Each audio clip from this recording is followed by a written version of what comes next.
This is an interesting fight coming up for you to be fighting TJ after training with him for so long and all the bad blood that you guys had with TJ leaving the team and going to train with Dwayne. It's not so much about the team. There's a lot of confusion about what went down, and it's funny. Well, let's lay it out for people. So TJ left the team, like said, "Hey, look, first off, it was stemmed on Ultimate Fighter with Connor." What's that?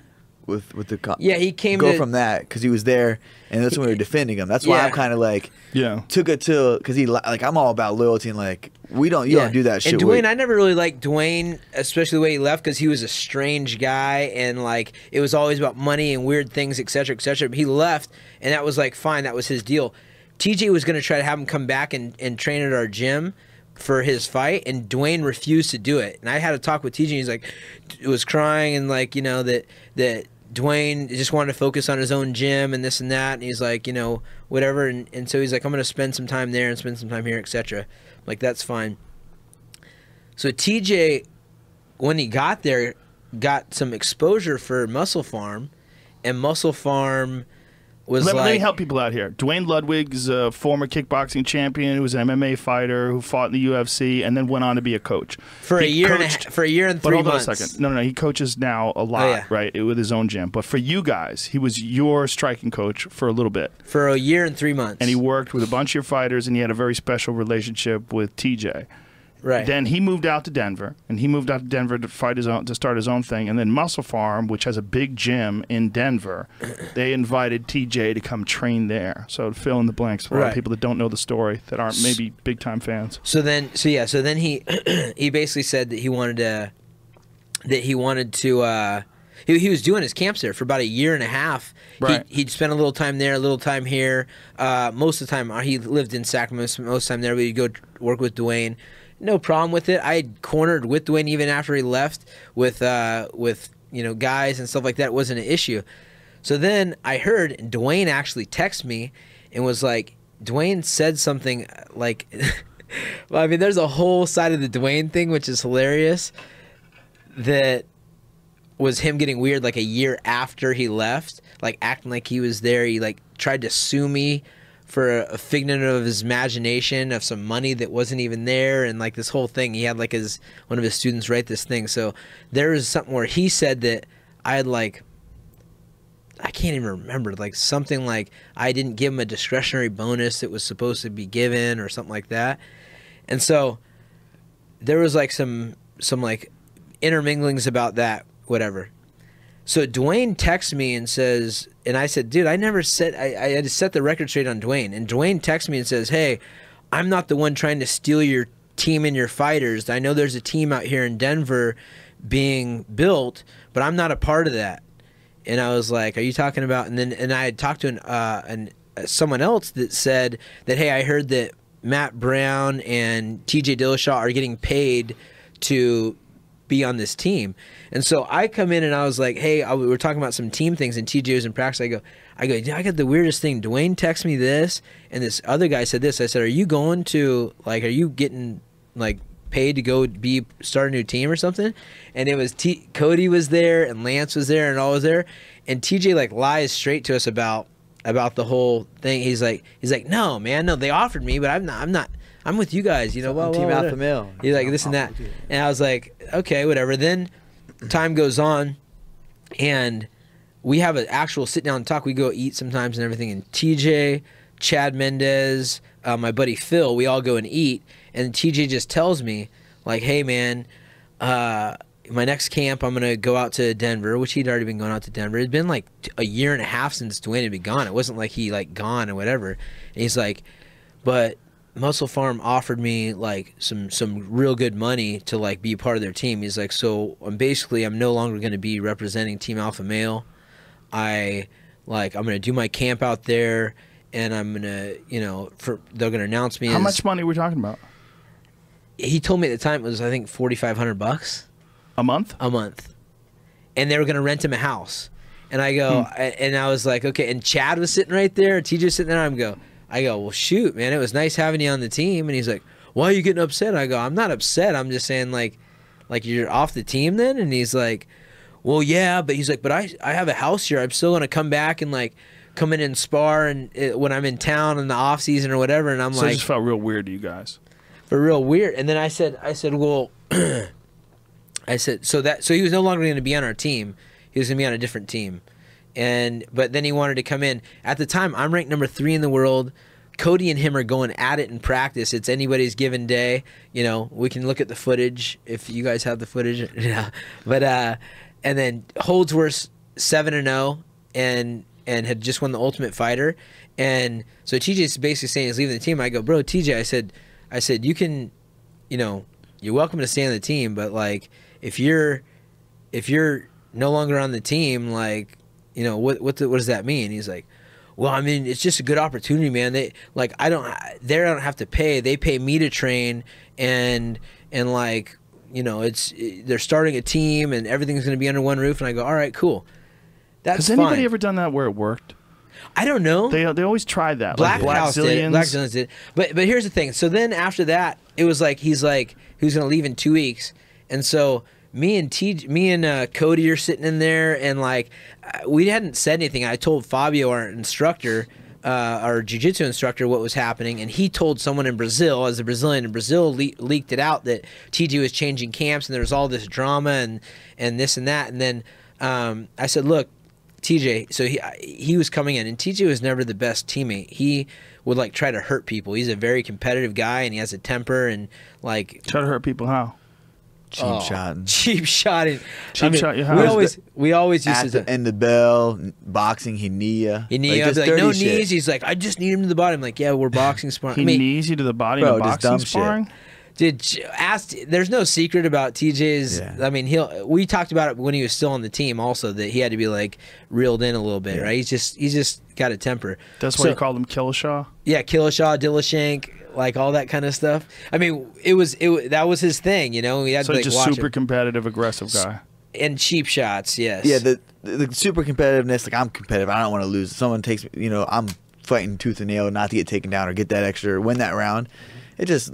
At the end of the bell, knees, you know what I mean? That's why Chris is out. You know what I mean? Need him in the back of the head for concussions. That's it. Yeah. I mean, Chris Holdsworth? That's where the injury came from? I don't want to... Chris doesn't want us really talking about that. Well, but that's the truth. We're talking about cheap shot, and that's what was it again? I mean, he doesn't care if we talk about it. I mean, I guess... That's the truth. It's what happened? How did it go? I'm not to say it. I don't know. It's TJ's. It was him and TJ going... I remember distinctively, Dwayne used to come up to Chris and be like, hey, like, Grasshopper, he's like... We have, you know, TJ's fighting. Can you take it easy on him? Can you take it easy on him? And Chris is a killer. Chris is fucking him up. Everybody. I mean, Chris was an animal. And I guess Chris choked him out, and TJ got out and fucking kneed him in the back of the head. When he's down on the mat. When he was down on the mat. In a grappling match? Or were they sparring MMA? It was sparring, but... Knees to the back of the head. That's what... Wow. After Chris submitted him. I mean, just dirty shit. Like, I've been... A couple times I told... So Chris let him up. Let him submitted him, let him off, and then TJ kneed him in the back of the head. I don't know if that's exactly how it was. I remember seeing the whole thing. I don't really want to get into this because it's Chris's gig, man. Yeah, that's fine. But we already got into it. Yeah, we already got into it. But yeah, so we're talking about TJ being a cheap shot. That's what literally killed Chris's career. Yeah. Majority of it. I mean, obviously concussions. Yeah, I'm real good friends with Chris, and they lived together. You know. They lived together. Yeah, he went through it. And that's why his last fight was. He had to fight with concussion because he was scheduled to fight. It happened twice in practice like that. And we've all, it's one of the things that when I first came out there, I was never real close with TJ. I was out there, I was doing well with the guys, and a couple of the guys told me, like, man, TJ can't wait to spar you. This is when he was coming off his Rafael Sinsal loss. I was like, cool, like, fuck it, I can't wait to spar with him either. He's a competitor, and it's going to be a good round, And I was pretty warned, like, hey, TJ does some cheap shit, just, keep it cool. And there's video I think I have of some one of the kids that was a boxing, and he sent it to me months ago. TJ, like, cheap shot me after the bell, and I was like, telling TJ, I said, look, motherfucker, you cheap shot me again, we're taking the gloves off, we're going in the street and fighting. Yeah, I had to talk Cody down twice because of that. Yeah, I just don't ever like that, especially teammates. You don't do that shit. Like, hey, you get me, but don't cheap shot me at the end of the bell. And then as soon as you're hitting someone after the cheap shot, you're like, oh, dude, I'm sorry. Like, you know what you're doing. So anyways, that being said, we knew that was part of TJ's thing, but now he's no longer part of our team, and he's also getting paid to go somewhere else. He's no longer contributing in any way, and he wants to come in and spar our guys and he basically wanted to be on our team, benefit of our team without being a part of the team anymore and getting paid to be somewhere else. Right. Which I would have been fine if he talked to me about like, hey, I'm going to work something out where I go get paid and do this, whatever. But then I'm like, okay, so that whole week he's in there and he's sitting there watching me and Cody in practice. And I don't care. I mean, TJ is a competitive. He's always looking for edge. That whole week prior to telling us that he was leaving, he kept getting like, hey, getting some proprietary series and this series. There's a single leg guard series I used to get him with. And he's like having me and Martin Campman show him all this stuff we were working on. Hey, can you show me this and show me that? Like the week before. And then, so I go, TJ, look, man, this is getting awkward in practice. I said, look, I had him over at my house and I said, look, we can build a friendship however we want to do it. I said, but this is getting awkward and like you being in practice and you no longer being on the team and everything else. Like, you know, let's finish out this last couple days and then, you know, you be on your team. We can be friends on the outside. We can work on that as a deal, whatever. And he's like he wanted to come in and train with our team still, you know, as not part of the team. Right. And then I was like, but you're welcome to stay on our team, obviously, if you want, and continue to do your camps and whatnot. And he is just like out. So that at that point, it became him taking this opportunity, going to Denver, being with Dwayne, getting paid to do the Muscle Farm thing. And then the whole thing with Conor happened on the TV show before this. Before any of this happened, Conor McGregor started calling him a snake. In the a grass. snake because me and Conor had one conversation. We were sitting there, and he goes, man, congratulations on TJ defending his belt because he was still on our team, his last title defense. Mm-hmm. And I go, thanks. He goes, but what's up with Dwayne saying that no one on your team wants to be champions? That's weird. I said, oh, he's just bitter because, you know, he's trying to get everyone to go out to his camp, but, you know, he's just being a hater, this and that. And he goes, he took that little bit of drama between me and Dwayne, like Dwayne saying that no one on our team wanted to be your champions, including Cody, who sent him a tweet that said, hey, keep my name out of your mouth. You're like a jealous girlfriend or whatever. And he took that one little thing, and then next time he saw TG, he goes, oh, there's a snake in the grass, and just built it in this big thing. So that's crazy how well he is. He's so good at seeing people, right? Shit. Yeah. So that took, like, what really happened, which was TJ got paid to go somewhere else. Me saying, all right, fine, if you're going to do that, it's cool, but, like, you know, if you're on that team, you're on that team. And then Conor turned the public around on him. Yeah. Because it came out later after the thing. And so then TJ became the victim. And then now TJ's new story is that I got mad that he was training with Dwayne Ludwig and I kicked him off the team. Well, you know, TJ now has a snake as his logo. I know. Yeah, it's hilarious. On the Ultimate Fighter, he brought in snakes. You know what I mean? He's at home with it. You know, he's cool with it. So it's all good. How weird. Rewind like, back a little bit. Like, if you want to be friends, let's be friends, but don't lie.